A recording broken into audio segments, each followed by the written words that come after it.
My boy Kuga has his black trigger on. This was quite the hype episode of World Trigger. Like, I am hype.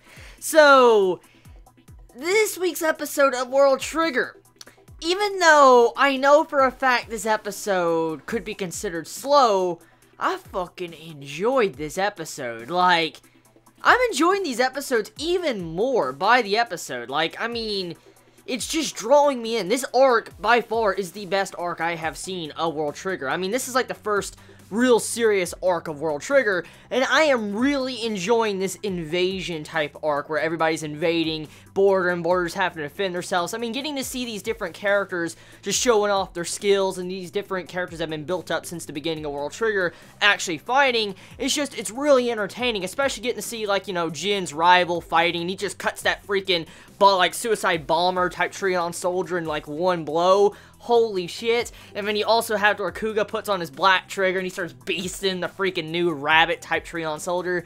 Just the episode was intense. And I'm loving the tension in these last couple episodes because the rabbit's introduction has really just changed the ball game because the border agents are having to defend themselves. They're not just defending the people, they're having to defend themselves because these rabbits are trying to abduct them and kidnap border agents, and then you have it to where, at the end of the episode, you have it where these new Trion soldiers, the rabbits, are going to the south to where the C-rank border agents are, and Osamu is having to go there to try to defend them. And that's where the conflict of this episode builds up to, because we already found out about 2-3 episodes ago, it was one of those, it was that long ago, we found out about 2 or 3 episodes ago that Jin foreshadowed that Osamu was going to have some issues. He was going to have some trouble, some major issues in the near future, and he will be saved by the person that really, you would say, that most likely would not save him.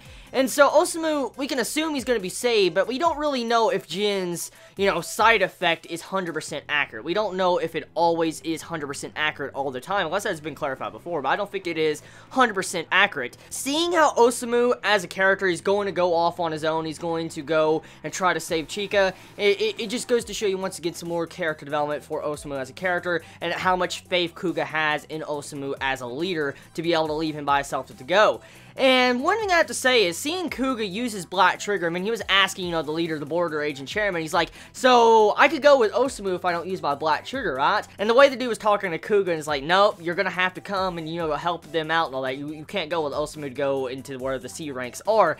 And to see that, it just goes to show you that they're starting to look at Kuga as a really good force, or I guess war potential when it comes into these fights with border and different things like that.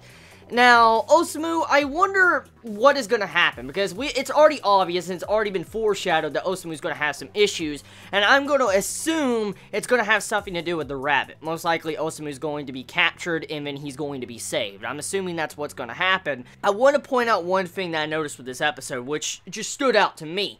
We find out that the bombers that are coming in, those Trion soldier bombers, suicide bombers, when they're coming to bomb the base and suicide, well, we find out that the border base, the border agents' like big base, the defense wall, it could survive up to 2 bombardments, like just 2 suicide bombs up against the wall.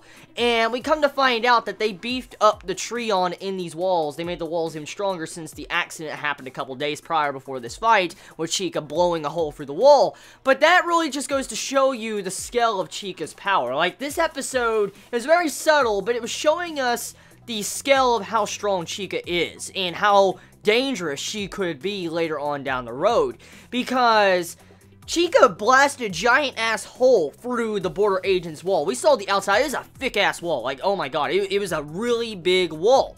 And to see how Chika was doing that, even these bombarder suicide bombers just came in and trying to blow up the wall, and they're not really doing much at all, just leaving a couple scratches over the wall. It just shows you how strong Chika was to even put a dent in that wall.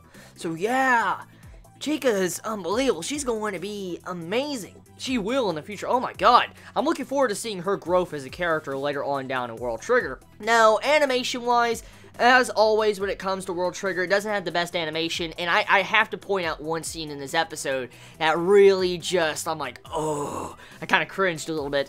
there was a CGI segment in this episode. Like, when the rival of Jin comes in and he slices that bombarder, you know, suicide bomber, you'll see a CGI top Treon soldier, and I'm like, oh, just the CGI. That CGI was just so horrid. It was just so fucking horrid. I'm like, ew, that's nasty. It's so nasty.